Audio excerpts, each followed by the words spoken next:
Bienvenue à tous et bienvenue à toutes sur Un peu de sagesse au quotidien, le podcast où nous appliquons la sagesse divine à notre quotidien, ceci afin de vivre le bonheur au quotidien. J'espère que vous allez bien et que vous avancez progressivement, calmement, tranquillement sur ce cheminement qu'est la vie. Alors aujourd'hui, on se retrouve avec un nouvel épisode de Book Club avec un livre intitulé de Fletcher ou À moi la nuit, à toi le jour de Beth O'Leary. Alors, aujourd'hui, on se retrouve avec un livre atypique. Ce n'est pas un livre de développement personnel, ce n'est pas un livre de productivité ni de business. C'est une romance contemporaine. Oui, mais pourtant chargée de belles leçons que je vais vous partager aujourd'hui. Résumé. Tiffany et Léon partagent un appartement. Tiffany et Léon partagent un lit. Tiffany et Léon ne se sont jamais rencontrés. Tiffany Moore a désespérément besoin d'un logement pas cher. Léon Thiomé travaille de nuit et a absolument besoin d'argent. Leurs amis respectifs pensent qu'ils sont complètement fous, mais aux grands mots, les grands remèdes, pourquoi ne pas tout simplement partager un appartement, même s'ils ne se connaissent pas? Léon habite le studio le jour de 9h à 18h, Tiffany le reste du temps. Mais entre les ex un peu fous, les clients exigeants, un frère emprisonné à tort et bien sûr le fait qu'ils ne se sont jamais rencontrés, ils vont découvrir que pour avoir un foyer harmonieux, il vaut mieux ne pas s'en tenir aux règles et suivre son cœur. Oui, donc une romance pour les filles et tout, comme chacun le dit, certains le disent, hein. Mais pourtant, une très belle lecture.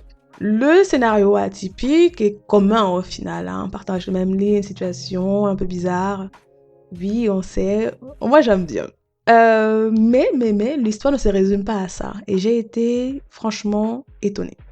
Pour mon avis personnel, pour commencer, c'est encore un livre où les avis des autres ont failli me faire passer à côté d'un excellent livre. Ici, nous ne sommes pas sur un livre classique, comme je disais, développement personnel et tout, hein, de psychologie, mais il est vraiment... Moi, j'ai aimé, tellement bourré de belles leçons. Et si vous avez du mal à lire, parfois, n'hésitez pas à commencer par des romans, des livres qui vous intéressent, hein. Des fois, les gens disent « j'aime pas lire » parce qu'ils ont l'impression qu'ils doivent lire des livres d'histoire, de philosophie ou de psychologie ou de business. Commencez par les livres qui vous intéressent, les sujets qui vous intéressent. Si c'est le thriller, le policier, la comédie, les biographies, commencez tout simplement par ce qui vous intéresse. Prenez un livre et vous allez voir que vous allez cultiver le goût. Quand vous trouvez une très belle histoire, vous avez envie de lire d'autres. Donc, commencez quelque part. Et donc, je ferai de mon mieux pour ne pas vous spoiler entièrement le truc, hein. Mais je vous le recommande véritablement. Au-delà des leçons, on passe un bon moment et je l'ai lu presque d'une traite, hein. Voilà. Je l'ai commencé avant de me coucher en me disant que voilà, il n'était pas trop terrible vu les commentaires et je n'ai pas pu le déposer. Commençons par le rapport aux leçons tirées du livre. Donc, leçon numéro 1. Première leçon. Déjà, ne pas entièrement se fier aux avis des autres sur une chose. Oui, ne pas se fier aux avis des autres. Je peux vous donner mon avis, mais comme à chaque fois je vous le dis, faites-vous votre avis vous-même. Les avis sont bons, mais sachez faire la part des choses. Ne vous faites pas votre avis sur une chose à cause des avis des autres. Expérimentez vous-même et faites vous-même votre propre avis. C'est sûr que des fois, il y a des choses, c'est vrai, mais si c'est vraiment quelque chose qui vous intéresse, essayez. Que ce soit les gens ou les choses, des fois on se fait des avis sur les gens parce qu'on nous a dit quelque chose, alors qu'on ne connaît pas ces gens-là personnellement, alors qu'on ne les a pas véritablement expérimentés. Bien sûr, il y a toujours des choses où on n'a pas besoin d'expérimenter pour savoir que ça ne va pas. Nous avons tous une expérience différente des choses et encore sur ce livre, cela m'a été prouvé. Expérimentez les autres, ne vous fiez pas uniquement à ce que les autres disent sur une chose ou sur une personne. Ça, c'est la première leçon. Deuxième leçon. On peut être dans une relation toxique sans le savoir. Et c'est ce que j'ai abordé avec vous dans l'épisode précédent sur comment identifier les relations toxiques. Des fois, les gens à l'extérieur vont pouvoir voir que la relation est toxique et pas la personne qui est à l'intérieur, malheureusement. Et le problème, c'est que ce n'est que quand l'autre va pouvoir se réveiller qu'on pourra l'aider. Car quand on va lui parler, l'autre ne va pas voir la chose ainsi. Pour elle, ce n'est pas toxique, qu'elle n'arrive pas à le percevoir. Et une citation dans le livre va dire ceci. « Rappelle-moi qu'il n'y a pas de sauvetage des gens. Les gens ne peuvent se sauver qu'eux-mêmes. Le mieux que tu puisses faire, qu'on puisse faire, c'est de pouvoir les aider quand ils sont prêts. » Oui, dans des fois, on va se dire « Mais je comprends pas, comment elle est encore là-dedans, mais non, mais elle est trop stupide et autres. » Ne soyons pas durs avec les autres. Parce que ceux qui sont souvent à l'intérieur ne savent pas, n'arrivent pas à identifier. Ils sentent un mal-être, mais n'arrivent pas à l'associer. Pour différentes causes, par rapport à différentes peurs, par rapport à leur expérience, l'enfance, il y a beaucoup de choses qui rentrent en compte par rapport à comment les gens se comportent dans les relations et pourquoi ils restent dans certaines relations. Donc ne soyons pas durs avec les autres et examinons toujours, voilà, comme je disais dans l'épisode 2, par rapport à identifier les relations toxiques, n'hésitons pas à identifier notre état après avoir été en contact avec certaines personnes. Dans quel état nous laisse-t-elle? Notre vie a-t-elle changé en bien ou en mal après l'arrivée de certaines personnes dans notre vie? Il faut pouvoir le voir, examiner l'état de votre vie. Est-ce que vous étiez bien et maintenant que cette personne est entrée, c'est devenu n'importe quoi? Examinez votre vie. Il faut le faire, il faut prendre le temps de le faire. Est-ce qu'à chaque fois que vous la rencontrez, vous sortez, vous êtes fatigué, vous êtes épuisé, vous êtes démoralisé, ça ne va pas?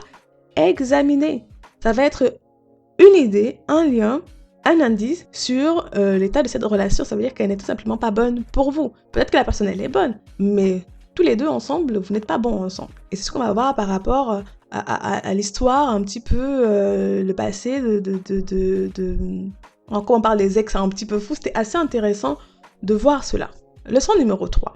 La violence n'est pas que physique. Et la violence psychologique, mentale, est aussi délétère que la physique.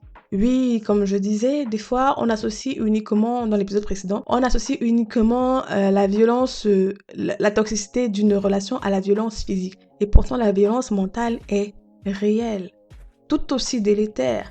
Et des fois, les gens marchent, mais ils sont brisés de l'intérieur. Ils sont déjà morts à l'intérieur par rapport à tout ce qu'ils vont entendre, tout ce qu'on va leur faire subir. Beaucoup ne savent pas qu'ils sont abusés, tout simplement parce qu'on ne les frappe pas. Donc, n'hésitez pas à parler à des gens de confiance si vous avez des doutes sur la violence psychologique que vous subissez. Des fois, on a des doutes, mais on n'arrive pas à identifier. N'hésitez pas à parler à des gens de confiance.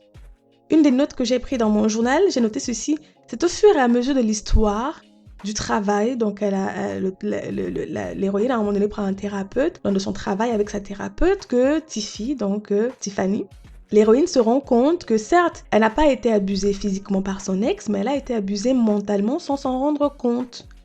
Donc au fur et à mesure de l'histoire, elle ne savait pas, et puis elle détecte, elle se rend compte, elle se dit « Ah !» Donc vous voyez, il y a des gens qui ne peuvent pas savoir, et pourtant la violence mentale est réelle, tout aussi destructrice. La violence mentale entraîne des gens en suicide, pas parce que l'autre n'a pas mis la main sur lui qui n'est pas coupable au final de sa mort. Donc soyons vigilants. Et ça, c'est quelque chose que, je le savais, mais le livre nous parle vraiment avec l'histoire de l'héroïne et de l'héros. Donc c'est une des leçons que j'ai pu tirer. Leçon numéro 4. Les blessures intérieures que nous gardons sans traiter affectent toute notre vie plus négativement que nous le pensons. Investissons en nous. Chacun a des blessures intérieures. Et on peut voir comment celles-ci vont affecter nos relations avec les autres, notre capacité à faire confiance à l'autre, à espérer même de la vie. Il faut investir en nous. Nous avons été blessés, comme je disais dans l'épisode par rapport à la paix intérieure, où je disais que, au final, on se rend bien compte que nous avons été blessés par nos êtres chers, nous avons peut-être été abusés par nos parents, par nos frères, par nos sœurs. On voit tellement de choses, des amis de confiance, des maris, des époux, des enfants. On peut être abusé par tout le monde. Et parfois, certains d'entre nous ont vécu des choses très terribles dans leur enfance ou ils sont sortis des relations avec des blessures et ces blessures-là vont influencer leurs prochaines relations. Si on ne fait pas le travail pour les régler, elles vont influencer négativement toutes les prochaines relations, toutes les prochaines situations. Notre capacité à aimer, notre capacité à donner. Et c'est souvent ce qu'on voit avec beaucoup de discours négatifs et tout, ça sert à rien de se sacrifier, on se sacrifie pas pour les autres, si tu me donnes pas, pourquoi? Ces gens ont été blessés parce que dans le passé ils se sont peut-être donnés pour l'autre et l'autre en a abusé. Donc aujourd'hui la conclusion qu'ils en ont tirée, c'est que personne ne vaut la peine. Et donc moi je viens uniquement et je prends ce qui m'appartient, ce que je dois prendre et je donne rien. Sauf que c'est une manière erronée de penser, c'est une manière qui découle d'une blessure parce que l'autre a été blessé. Donc, il est capital pour chacun d'entre nous de faire le travail d'identifier les blessures que nous avons subies. C'est pas uniquement des blessures au niveau des relations. Certains ont subi des abus physiques, des abus sexuels, certains ont été battus. Certains, c'est par rapport aux mots dégradants qu'on leur a dit « tu ne pourras jamais rien faire, tu es nul, tu es stupide ». Tous ces genres de mots négatifs, ce sont des abus et sont des blessures intérieures qui font que des gens ont une faible estime d'eux. Ils se sentent rejetés, on leur dit « personne ne pourra jamais t'aimer ». Donc, ils ont du mal à penser que quelqu'un peut les aimer. Et donc, des fois, ils vont se retrouver aussi dans des relations toxiques où l'autre va leur donner l'impression qu'il est le seul qui peut les aimer. Donc, par rapport à l'état où se trouve notre vie actuellement, il est important de l'évaluer. Est-ce que nous sommes satisfaits? Et d'évaluer pourquoi nous répétons certains schémas. Certains schémas négatifs, c'est des schémas positifs, c'est très bien. Mais ce sont des schémas négatifs qui nous nuisent à nous-mêmes. Il est temps de demander de l'aide et de voir comment régler cette situation, d'où cela vient. Et on va regarder que beaucoup de choses, beaucoup de nos habitudes, de nos comportements découlent de notre enfance, de blessures que nous avons eues dans l'enfance. Un père, une mère qui n'étaient pas là, un rejet, Voilà, beaucoup de choses découlent de l'enfance et nous influencent jusque dans l'âge adulte et beaucoup jusqu'à la mort en fait. Parce qu'ils n'ont jamais pris le temps de traiter cela. Donc, investissez en vous. Investissez en vous. Vous êtes ce que vous avez de plus précieux. Prenez le temps de guérir s'il y a des choses qui ne vont pas dans votre vie. Si vous sortez d'une relation, ne vous précipitez pas pour aller dans la prochaine. Si elle vous a laissé dans un état, prenez le temps de guérir, de prendre soin de vous, de guérir émotionnellement, physiquement. Prenez le temps. Comme je dis, aujourd'hui, on parle beaucoup de thérapie. Donc, sur les réseaux sociaux, on parle beaucoup de thérapie. Si vous avez moyen, s'il y a des opportunités, si vous êtes en Europe, regardez avec votre mutuelle. S'il y a des possibilités, trouvez un bon thérapeute, quelqu'un d'adapté à vous. Où vous vous trouvez, regardez ce qui est à votre disponibilité. Si c'est spirituellement que vous avez besoin d'assistance, allez voir votre pasteur, votre prêtre, votre rabbin, votre imam, une personne de confiance, parce que tout le monde n'est pas de confiance. Faites confiance un petit peu à votre intuition aussi. Donc, et des fois l'intuition aussi elle est détraquée, oh mon Dieu. Donc, essayez de voir, d'analyser et de vous soigner, de prendre soin de vous. C'est une des leçons du livre. 5e leçon, c'est ayez une vie, une personnalité qui vous est propre. Ne vous calquez pas sur les autres de peur de ne pas entrer dans le moule, d'être rejeté. Et j'ai beaucoup aimé ça dans le livre. Parce que dans le livre, nous avons donc un personnage principal masculin très atypique et qui développe ses passe-temps. Et donc moi, ça m'a beaucoup encouragée. J'ai trouvé cela sublime parce que c'est très rare. En tout cas, quand on lit dans les romances, en général, on a souvent un petit peu le personnage féminin qui est une bimbo, très belle, avec de longs cheveux, avec ceci, avec cela, et avec une carrière en général, je sais pas, les professeurs ou autres. Ici, on a une carrière complètement atypique. En tout cas, c'était pour moi la première fois que je lisais cette carrière-là, et on voit quelqu'un qui aime vraiment, qui a des passe-temps, qui a des hobbies, et donc qui a une personnalité vraiment forte, propre à elle, son style vestimentaire à elle. Donc, pour moi, aujourd'hui, c'était une leçon un encouragement à rester fidèle à soi, fidèle à ses goûts. Voilà, même si vous êtes dans un environnement où les gens n'acceptent pas votre goût, habillez-vous à votre goût, à votre façon où vous vous sentez bien. Développez vos passe-temps, appréciez-vous, peu importe où vous vous trouvez dans votre cheminement dans cette vie. Voilà, c'était assez intéressant. Donc voici une des notes de mon journal de lecture. Nous avons un développement de caractère chez le personnage féminin qui est magnifique. Ici, pas de cliché de la bombe top modèle et du millionnaire, non. Ici, nous avons une histoire atypique entre deux personnages ordinaires avec quelques problèmes de vie. J'ai trouvé cela très beau. Donc voici les 5 leçons que j'ai pu tirer de cette romance contemporaine. Il y en a beaucoup d'autres. Je vous conseille vraiment de la lire. Moi, j'ai trouvé que c'est une très belle histoire. On apprend beaucoup. On apprend beaucoup sur les relations toxiques, le fait de s'accepter, les amitiés, les relations. À quel point c'est important d'investir en soi. Donc, de garder un petit peu son côté atypique, son côté personnel, ses traits de caractère, sa personnalité. J'ai trouvé cela magnifique. Vraiment. Donc, n'hésitez pas à le lire si vous ne connaissez pas, si vous ne l'avez pas encore lu. Si vous pouvez le lire en anglais, lisez-le en anglais. Si vous pouvez le lire en français, lisez-le en français. Et donc, pour terminer, je voudrais vous lire juste quelques notes de mon journal de lecture au moment où je terminais la lecture de ce livre. Donc, je l'ai lu ce livre en août 2021. Voici ce que j'ai écrit. Une véritable surprise. Le problème avec les avis négatifs des autres, c'est qu'on se crée des préconceptions sur des œuvres avant de les avoir expérimentées nous-mêmes. Et cela a été le cas pour ce livre. Je prenais ce livre en pensant me retrouver devant une comédie romantique simple, avec des clichés les plus basiques, associés à une colocation entre un homme et une femme, d'autant plus que dans celui-ci, ils partagent le même lit mais à des heures différentes. Mais quelle ne fut pas ma surprise en le découvrant. Il est plus qu'une simple comédie et aborde des sujets lourds d'actualité pour moi par rapport au contenu que j'ai pu voir dernièrement. Les relations toxiques avec un ex narcissique, avoir un membre de famille en prison, la reconstitution de son identité après une rupture, rester fidèle à sa personnalité et son style, avoir de l'empathie, de la compassion pour l'autre, se reconstruire après une relation toxique, le harcèlement. La construction de la relation entre les deux personnages principaux à travers les post-it est brillante, progressive, sans à-coups. Nous avons un développement de caractère chez le personnage féminin qui est magnifique. Ici, pas de cliché de la bombe, top modèle et du millionnaire. Non, ici, nous avons une histoire atypique entre deux personnages ordinaires avec quelques problèmes de vie. Chacun ici a ses blessures intérieures et on peut voir comment celles-ci affectent nos relations avec les autres, notre capacité à avoir confiance en l'autre, à espérer. Ici, pas de drame de ouf de la part des ex, à part notre ex narcissique, ce qui permet au lecteur de pouvoir apprendre un peu plus sur les caractéristiques de ce type d'abus. C'est au fur et à mesure de l'histoire de travail que Tiffy se rend compte que certes, elle n'a pas été abusée physiquement par son ex, mais elle a été abusée mentalement sans s'en rendre compte.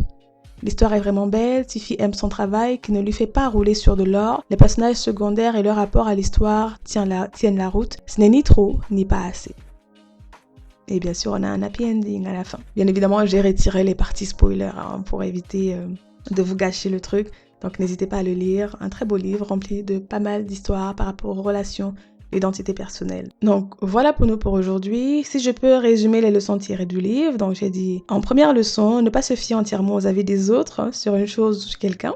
Leçon numéro 2, on peut être dans une relation toxique sans le savoir. Leçon numéro 3, la violence n'est pas que physique. La violence psychologique, mentale est aussi délétère que la physique. Leçon numéro 4, les blessures intérieures que nous gardons sans traiter affectent toute notre vie plus négativement que nous le pensons. Investissons en nous. Leçon numéro 5, ayez une vie, une personnalité qui vous est propre. Ne vous calquez pas sur les autres de peur de ne pas entrer dans le moule. Comme d'habitude, vous allez pouvoir retrouver l'article en lien avec cet épisode sur evenhouseedition.com. N'hésitez pas à aller faire un tour.